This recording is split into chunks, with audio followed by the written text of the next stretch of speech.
안녕하세요. 정교한 과학탐구 최재훈입니다. 자, 오늘 우리 저번 시간까지 간접 탐사 방법에 대한 외계 행성에서 간접 탐사 방법을 배웠는데, 자, 오늘은 직접 탐사 방법을 배우겠습니다. 발음이 왜 이래?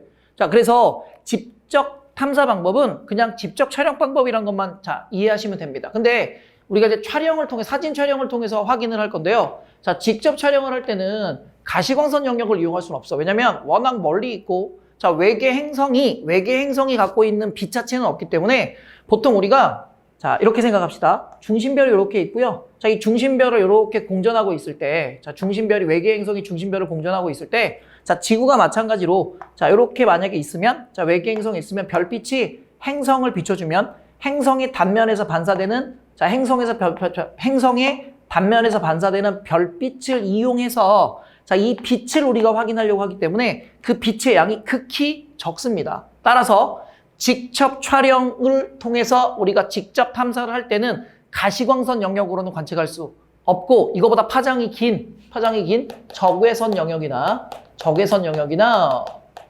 뭐의 영역? 전파 영역의 파장대를 사용을 합니다. 영역의 파장을 이용한다라는 것도 여러분들 하나 알아두시고, 자, 그리고 이 중심별의 밝기가 너무 밝으면 이 빛을 우리가 볼 수 있어? 없지. 그러니까 이렇게 직접 촬영을 할 때는 중심별을 뭐 해줘야 돼? 이게 가림막으로 가려줘야 돼. 그래서 중심별의 시직경보다 약간 큰 가림막을 이용해서, 물론 여기서 가리는 건 아니지. 설마 우리가 여기까지 가고 가림막 펼쳐갖고 중심별을 가리는 건 아니고, 지구에서 볼 때 그 중심별의 각지름 만큼 가림막을 설치해서 중심별로부터 오는 별빛을 차단하고 행성에서 반사되는 빛을 우리가 확인하려고 하는 겁니다. 그래서 중심별을 가리고 행성을 찾는다라고 하는데, 이 중심별을 가릴 때 너무 큰 것도 안 되고 너무 작은 것도 안 되고, 중심별의 시직경만큼의, 중심별의 시직경보다 약간 큰 가림막을 이용해서 중심별을 가리고 행성을 찾으며, 이렇게 반사된 뭐를 보기 때문에, 별빛을 보기 때문에 행성의 존재를 사진으로 확인은 하지만, 이때 이 사진은 가시광선으로 찍는 게 아니라 적외선이나 전파 영역의 사진으로 확인을 하며, 이때 대기 성분을 분광 관측을 하면 이 외계 행성이 갖고 있는 대기 성분이 어떤 대기 성분으로 이루어져 있는지 확인할 수 있습니다. 그리고 이 중심별까지의 거리가 너무 멀면, 별빛, 행성에서 반사된 빛이 지구까지 도달하기에는 너무 양이 적기 때문에, 중심별까지의 거리가 너무 멀면 사진 촬영이 불가능하므로 직접 탐사는 불가능하다라고 여러분들이 알아두시면 되겠어요. 이렇게 해서 그냥 직접 촬영 방법은 딱 두 가지. 가림막 이용한다라는 거 하나 하고, 적외선 영역, 가시광선 영역이 아닌 전파 영역이나 적외선 영역의 파장대를 이용을 한다라는 것만 명확하게 이해하고 계시면 문제 푸는 데는 크게 문제가 없을 것이라고 생각이 됩니다. 자, 그러면 외계 행성계의 특성을 우리가 한번 살펴보는데, 일단 탐사 목적. 태양계 형성 과정의 단서를 제공한다. 보통 이제 태양계가 어떻게 형성이 됐는지, 태양계가 형성되는 과정에 대한 단서를 제공하고, 두 번째, 제일 중요한 목적이죠. 지구가 아닌 다른 외계의 행성계에 지적 생명체가 있는지 없는지를 확인하니까, 결국 지구와 비슷한 조건의 외계 행성을 찾으려고 하는구나 라는 거지. 그래서 지적 생명체의 발견, 그다음에 우주 활동 영역의 확대, 그다음에 경향, 아까도 얘기했지만 지구와 비슷한 크기의 행성을 찾아서, 지구와 비슷한 조건의 행성을 찾아서 생명체가 있는지 없는지에 대한 부분을 우리가 확인하려고 한다. 그럼 초기에는 질량이 크고 중심별과 가까운 행성이 주로 발견이 됐다. 그 이유는 관측 장비가 후졌기 때문에, 시선 속도 변화를 이용한, 도플러 효과를 이용한 시선 속도 변화를 이용해서 주로 찾았잖아. 그러니까 행성의 질량이 작고 공전궤도 반지름이 너무 큰 행성들은 관측이 안 됐다가, 우주망원경의 발달, 즉 다시 말하면 관측 장비의 발달로 지구와 비슷한 행성이 다수 발견되기 시작했다라는 경향성이 나타난다라는 거 여러분들이 흐름적으로 이해를 하시면 됩니다. 그럼 이제 우리가 표가 나오는데, 자, 표를 4개를 볼 거야. 표를 4개를 볼 거야. 그냥 표를 분석하는 과정이라고 한번 생각하시면 됩니다. 자, 첫 번째. 자, 지금 이제 여기는 우주 관측한 시간 초기가 되는 거고, 여기는 우주를 관측하기 시간, 자, 시간적으로 조금 더 오래된 시기가 되는 거지. 그러면 지금 여기서 잘 봐. 단위를 잘 봐야 돼. 지금 여기는 자, 발견되는 행성의 질량이 목성의 질량을, 지구의 질량이 아니죠. 목성의 질량을 1로 기준을 받네. 그러면 목성의 질량은 지구보다 훨씬 크기 때문에 자, 초기에는 1992년, 1996년, 자, 초기에는 목성과 같은 질량을 갖고 있는 목성의 질량과 비슷한 또는 목성보다 질량이 훨씬 더 큰 주로 질량이 큰 행성들이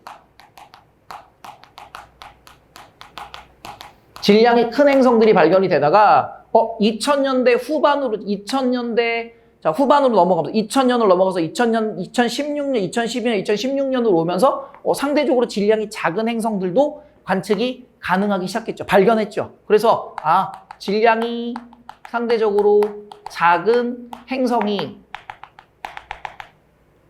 자, 관측되기 시작했다라는 얘기는 관측 초기에는 관측 장비가 별로 안 좋았는데 자, 관측이 시작된 이후 관측 장비의 발달을 통해서 상대적으로 질량이 작은 행성들이 관측되기 시작했으니까 자, 요거는 주로 무슨 현상을 통해서 식현상을 통해서 확인을 한 거고 자, 질량이 큰 행성들 같은 경우에는 초기에 무슨 속도 변화를 이용했구나 시선 속도 변화를 이용해서 관측을 많이 했겠구나 라고 생각을 해주는 거지. 자, 그럼 여기서 선생님이 2개로만 분류를 하나 할까? 자, 보통 우리가 질량이 큰 행성 자, 그 다음에 질량이 작은 행성.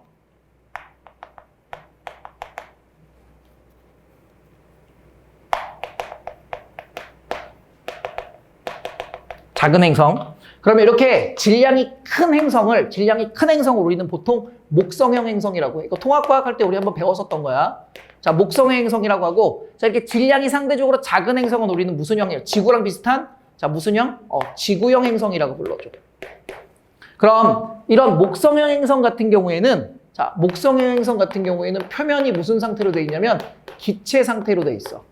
근데 질량이 작은 지구형 행성 같은 경우에는 자, 밀도가 큰 물질들로 이루어져 있어서 자, 표면이 무슨 질로 돼 있냐면 암석질로 되어 있습니다. 자, 그래서 질량이 큰 행성들은 목성형 행성이라고 생각을 하면 되고 질량이 작은 행성들은 자, 우리가 지구형 행성이라고 생각을 하면 되기 때문에 잘 봐. 자, 목성형 행성들은 표면이 기체로 돼 있잖아. 그러면 기체가 표면인 곳에서는 뭐가 존재하기 어렵니? 그치? 생명체가 존재하기 어렵지.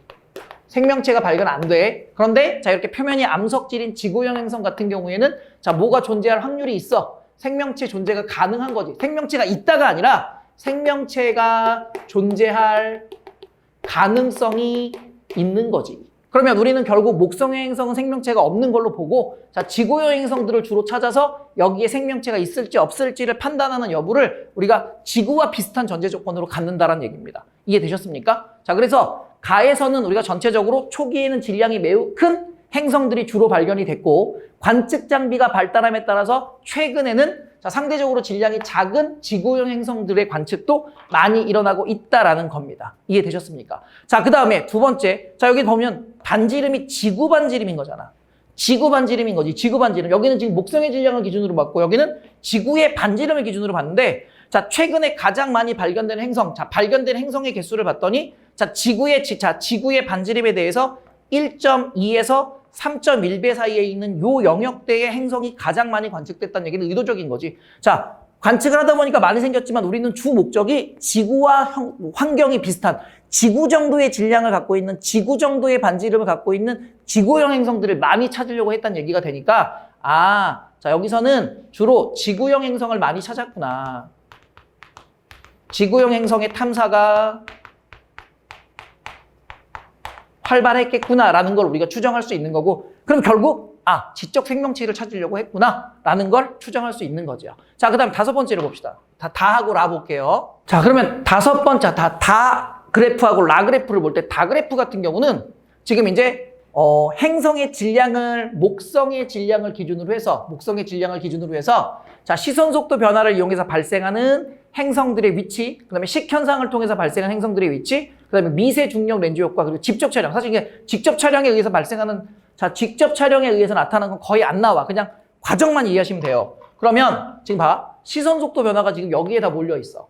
자, 시선 속도 변화가 지금 다 여기에 몰려 있단 말이야. 선생님이 색깔을 맞춰 놓을게. 자, 여기에다 몰려 있다는 얘기는 자, 공전궤도 반지름이 어쨌든 지구보다 더 크고 자, 질량이 목성의 질량보다 더 큰. 즉 다시 말하면 얘는 공전궤도 반지름이 자, 주로 질량이 큰 행성들이 자, 이런 시선 속도 변화를 통해서 발견이 됐고 자, 식현상을 통해서는 자, 행성의 질량이 작은 애도 발견이 됐고 행성의 질량이 큰 애도 발견이 됐기 때문에 자, 식현상은 질량이 큰 행성도 발견할 수 있지만 상대적으로 질량이 작은 행성도 발견할 수 있구나라는 거지. 그래서 상대적으로 시선 속도 변화에 비해서 식현상을 이용하면 질량이 작은 행성을 관측하기 유리하다라는 것도 확인을 할 수 있는 거죠. 자, 그 다음 여기서 봐봐.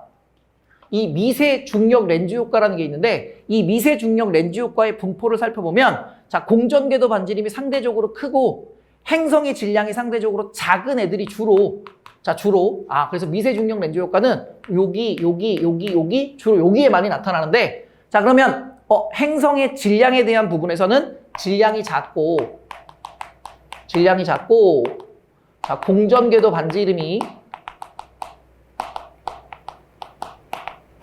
비교적 큰 행성도 자, 뭐를 통해서 미세 중력 렌즈 효과를 통해서 뭐가 가능했구나, 관측이 가능했구나 라는 걸 우리가 그래프를 통해서 확인할 수 있습니다.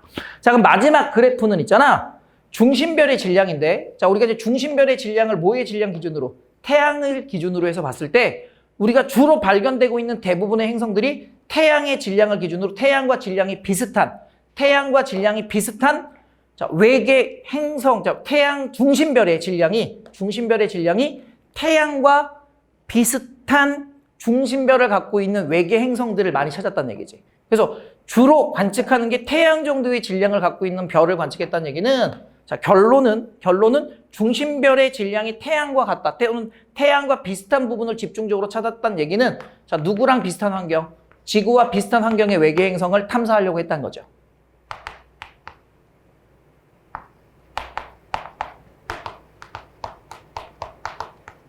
탐사. 자, 요 정도로 우리가 그래프에 대한 개념을 정리를 하면 여러분들이 그때 어떤 그래프가 나왔는지에 대한 부분을 갖고 거기에 맞춰서 문제를 풀어주시면 자, 여러분들 틀릴 일이 없을 거라고 생각이 됩니다. 자, 오늘은 여기까지 하겠습니다. 수고하셨습니다.